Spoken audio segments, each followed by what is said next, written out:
further. So, moving along, evidently my father had been moved into a hospice in Orange County. That is the place of his death. I had to find that out from Wikipedia. So, you know, my son's a little heartsick, but, you know, he was young, resilient, 4, maybe. It was like from 2.5 to 4, in that neighborhood. And I think he ended up at least 4, yeah, 4. So now he's in this hospice, and hospice, like I said, is end-stage care. I don't know where he is. My son doesn't know where he is. Getting hold of my sister is like pushing a piano through a transom. So I don't know. So then I get a text in the middle of a work day when I was doing corporate, when I was director of 3 divisions.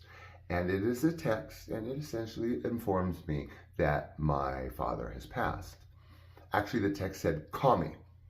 Now, aren't numbers associated with texts via phone? Well, anyway, I didn't warrant that. So found out he passed via text, which I had to tell my son. And then, of course, there's all these question marks, you know, where was he? I don't know, mystery like everything else. So unfortunately, I was not given the opportunity to hold my dad's hand or even know where he was as he passed. Nor was my son. Would I have wanted him there in his condition? I don't know. Maybe not. My son knew what passing away was because my cousin Johnny, who I was close to, passed away tragically, accidentally, and too young. So I guess, I don't know, to wrap this up, it's a big old mystery. It remains a mystery. I don't know where stuff is. I don't know what to do with this. I don't know where in Orange County any of this was. I was summoned to help officiate a death certificate that had the wrong hometown on it, vis-a-vis or per or whatever her. And then I had to debate that it was Alexis, it wasn't Estherville, and blah, blah, blah. It's Alexis. I had it changed in Wikipedia. I had to give them his death certificate number. I don't know if it's been changed to FTD. It used to say Alzheimer's. It's kind of cool being on an Alzheimer's board of directors, wouldn't it be? At least for a while. Anyway, allegedly.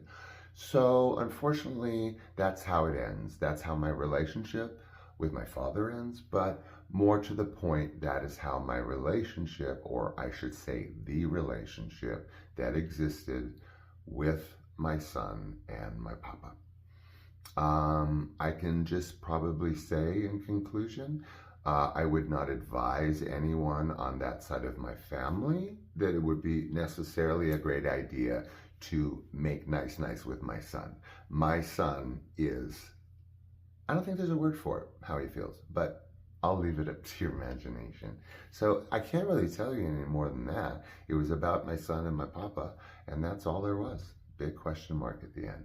Anyway, thanks for joining me today. I appreciate it. I appreciate me being able to share something so personal with you. And I had to be a little selective about what I shared because, like I said, my book is launching by April 1st, 2026. It's called Bouncing Betty, A Tragedy in 4 Parts. And attached to it is the long-lost screenplay of my father's that she, or maybe some people at Schwab, knew about. And it was his pride and joy. He kept it close to his heart. Luckily, I ended up with it. I got a box. I had to go to the City of Industry to get what was mine from him. It was a box of a few things, but his script was in it. And I knew about his script from, I don't know, ever since I can remember. So there's a story attached to that too, but you'll have to read the book, which is going to be free, just like the last one. Thank you guys again. Hope I wasn't off-putting, but y'all are my friends. So when I give that look, it's who we're talking about. Always, across the board. All right. Be good to yourself. Be good be good to those that care for you, that you care about, because you are going to need them in life. And aside from that, I love you. Bye.